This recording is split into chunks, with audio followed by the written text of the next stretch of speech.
a partir de la reflexión.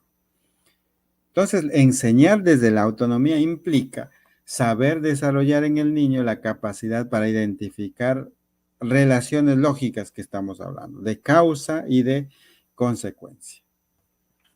¿Y esto por qué nos sirve? Todo lo anterior nos sirve aquí. La escuela tiene que trabajar en el niño la lectura intertextual. Es decir, cuando usted le plantea una lectura, los niños tienen que aprender a establecer relaciones lógicas de todo tipo mientras leen. Y por eso el diseño curricular nacional nos dice que hay que trabajar en el niño la lectura intertextual. ¿Qué es esto? Es trabajar textos que hablen de lo mismo, pero que digan cosas distintas hablando de lo mismo, ¿no? Acá he puesto dos ideas, por ejemplo, del comercio y la república sobre el aumento del dólar. Y acá dice, por ejemplo, el titular del comercio dice: el dólar en el Perú supera máximo histórico de 4.11 en medio del alza global por minutas en el Fed y casos COVID. ¿Qué dice la República? Incertidumbre y especulación presionan dólar al alza. Dos textos que hablan de qué? De la alza del dólar, ¿verdad? Hablan de lo mismo. Ahí que estamos haciendo, estableciendo relación lógica de semejanza. Luego, leyendo aquí el contenido, nos dice acá, por ejemplo, que la presión, según los datos de Bloomberg, la presión alcista del dólar continúa por la demanda del billete verde de parte de los inversionistas por la incertidumbre que genera el entorno político. Ajá. Aquí su argumento es del entorno político. Y luego dice abajo que el banco, operadores estiman que el sentimiento de cautela entre los inversionistas se mantendrá hasta que el gabinete ministerial liderado por Guido Bellido se presente al Parlamento a solicitar el voto de confianza la próxima semana. Es decir, según el comercio, la culpa del alza del dólar es por la incertidumbre política. Eso nos dice este texto. ¿Qué pasa si yo solamente presento al niño un tipo de texto? ¿Cómo es esto? Así como está escrito, le presento eso para que analice. El niño se hace la idea y el niño toma esa información como cierta y cree en eso y asume una posición de un discurso en función de ese texto que ha leído. Por eso es que dice, hay que presentar 2 o 3 textos que hablen de lo mismo con posturas distintas de tal manera que le pueda dar al niño una idea distinta de la información y pueda en esa diversidad de opiniones, pueda encontrar un discurso propio.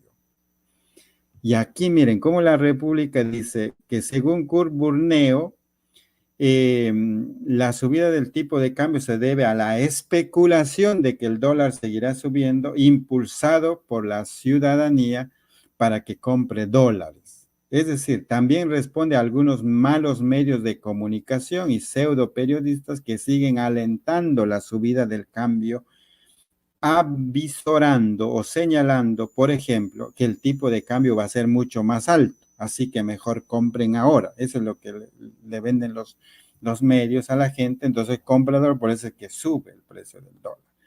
Y además dice que el economista Eduardo Recoba coincide con ello y manifestó que no existe ningún sustento técnico para que el dólar se encuentre en los niveles actuales. Y por tanto, ello se debe a especulaciones de algunos. Miren cómo dos informaciones que hablan de lo mismo, que presentan a gente que opina lo mismo, tienen opiniones distintas. Entonces, la lectura intertextual implica presentar la mayor cantidad de textos para que el niño pueda hacerse una idea y pueda generar un discurso propio. Establecer relación lógica de semejanza. ¿En qué se parece esta información a la otra? ¿En qué se diferencia la información de aquí con la otra información? ¿Cuál será la consecuencia de que esto siga pasando? ¿A qué se debe la causa ahora? ¿A qué se debe de que el comercio hable de esta forma y la República opine de esta forma. Ahí estamos, causa y consecuencia. Y hemos establecido semejanza y diferencia. Y por ejemplo, si yo agarro al comercio y los hijitos del comercio, que son los otros, por ejemplo, el TROME, ¿qué nos dice el TROME? El dólar subió a máximo de 4.11 al cierre de la jornada ante incertidumbre política. ¿Qué nos dice el otro hijito del comercio? El ojo. Nos dice, por las nubes, el dólar subió al nivel histórico de 4.11 ante la incertidumbre y el ruido político. ¿Qué nos dice el otro hijito, que es correo del mismo comercio? Nos dice que el dólar sube en medio del ruido político, casi similar a lo que dice ojo, mire, el ruido político. ¿Qué dice el otro hijito del comercio? Gestión nos dice que el precio del dólar opera al alza en la apertura en medio de la incertidumbre política. Y miren, cómo leyendo diversas informaciones y sabiendo a dónde responden cada uno, cuál es su línea, puede el estudiante, puede la persona analizar la información, identificar la motivación que tienen y en función de eso generarse una idea y un discurso propio. Y eso es razonamiento. Por eso es importante la lectura intertextual en el niño. No se presenta solamente un texto, sino se presenta 2 o 3 textos para que empiecen a leer comparativamente y estableciendo las relaciones lógicas diversas que hemos aprendido el día de hoy. Ajá. Y acá, por ejemplo, acá vamos ya a una parte más didáctica en el aula.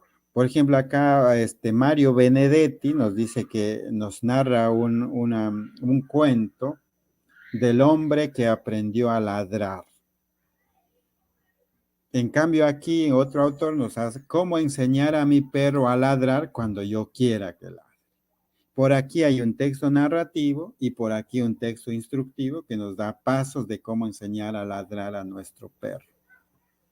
Entonces, en 2 textos como esto, ¿qué hace el maestro? Lectura intertextual. ¿Qué preguntas hace? De relación lógica. ¿En qué se parecen ambos textos? ¿Qué nos dice este texto que no nos diga el otro? Encontrar la diferencia.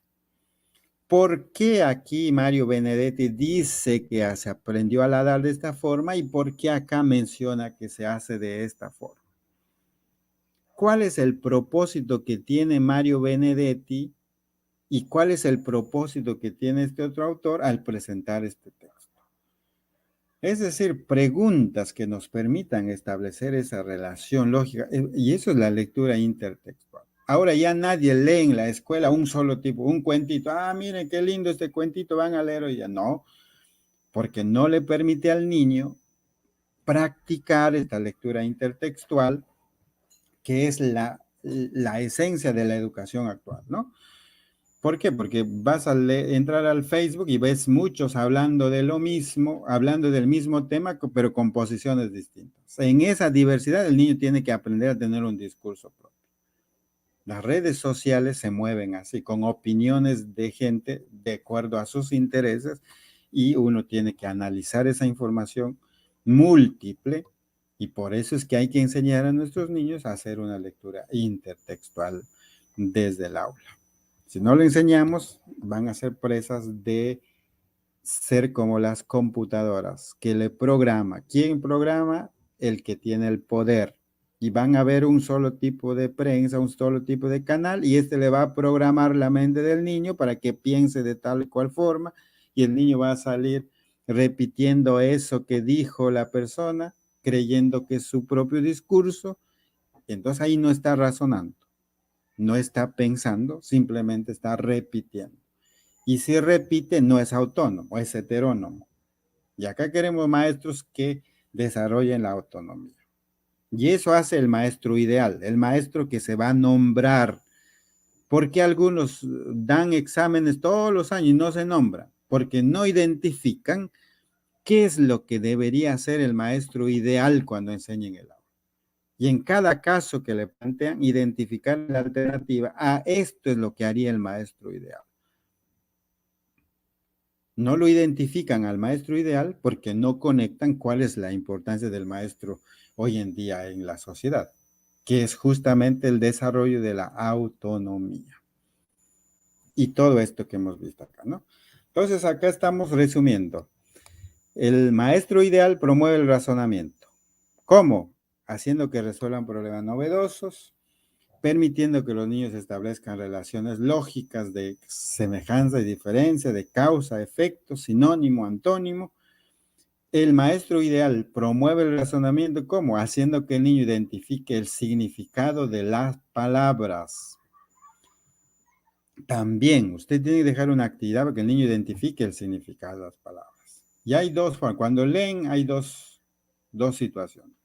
Cuando la lectura tiene todas palabras conocidas, no hay problema porque el niño ya comprende, porque todas las palabras que aparecen ahí son conocidas por él.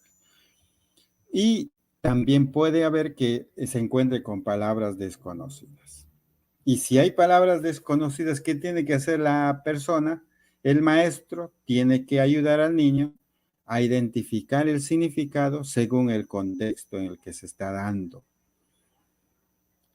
Y cuando hablo del contexto, hablo en la lectura misma, identificar qué significado tiene esta palabra.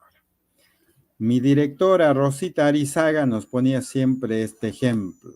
Nos decía, ¿cuál es el significado de la palabra trampa en las siguientes oraciones? ¿Para qué? Para que veamos la importancia del contexto. Si yo digo, el ratón cayó en la trampa, ¿qué significa trampa en ese contexto? El ratón cayó en la trampa. ¿Qué significado tiene la palabra trampa? Seguramente dirán un objeto que atrapa, que coge. Y si les digo, ayer salí con mi trampa, ¿qué significa la palabra trampa en ese contexto? Miren cómo la palabra trampas, siendo la misma y escribiéndose igual en un contexto, significa distinto que el otro. Por eso es que el niño tiene que aprender a identificar el significado de la palabra según el texto en el que se está utilizando esa palabra. Y para eso recurre a leer el texto, toda la información que está al contorno de la palabra, para saber qué es lo que significa esa palabra, ¿verdad?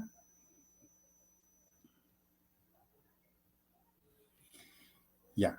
¿Cómo identifica también? Cuando promueves el razonamiento, cuando permite que el niño identifique el significado de la palabra. Cuando también, cuando permites que el niño identifique el significado de la frase, no necesariamente una palabra, sino una frase usted puede decir. Por ejemplo, acá, ¿cuál es el significado de la frase? El memero metió al bolsillo al padre de su enamorada. En el texto siguiente. Si ustedes ven solamente así, el memero metió al bolsillo al padre de su enamorado. ¿Qué significa esa frase? Yo me imagino a alguien que agarró al papá de la enamorada y se lo metió al bolsillo, ¿verdad? ¿Por qué? Porque desconozco el contexto en el que se está dando. Pero si usted lee aquí el contexto, dice, la hija presentó a su enamorado como un especialista digital. El papá miró muy serio y con cierto recelo, pero el memero metió al bolsillo al padre de su enamorada, con la ocurrencia política que proponía, hasta el punto de hacerlo reír a carcajadas. El padre preguntó al muchacho, ¿has hecho algún meme de políticos? El muchacho dijo que sí. Inmediatamente mostró el meme que tenía en su celular. Miren, si yo ya pongo el contexto, el niño va a tener más posibilidades de decir qué significa el memero metió al bolsillo al padre de su enamorada. Y cuando habla del memero, habla de un muchacho que se dedique a hacer memes. Y entonces el papá lo miraba con recelo, pero cuando le dijo si sabe hacer un meme de políticas, el muchacho le mostró el meme, el papá se puso a reír muy contento. Entonces, cuando digo el memero se metió al bolsillo al padre de la enamorada, quiere decir que convenció y le cayó bien y cayó en agrado al padre gracias a la ocurrencia del meme de política que presentó.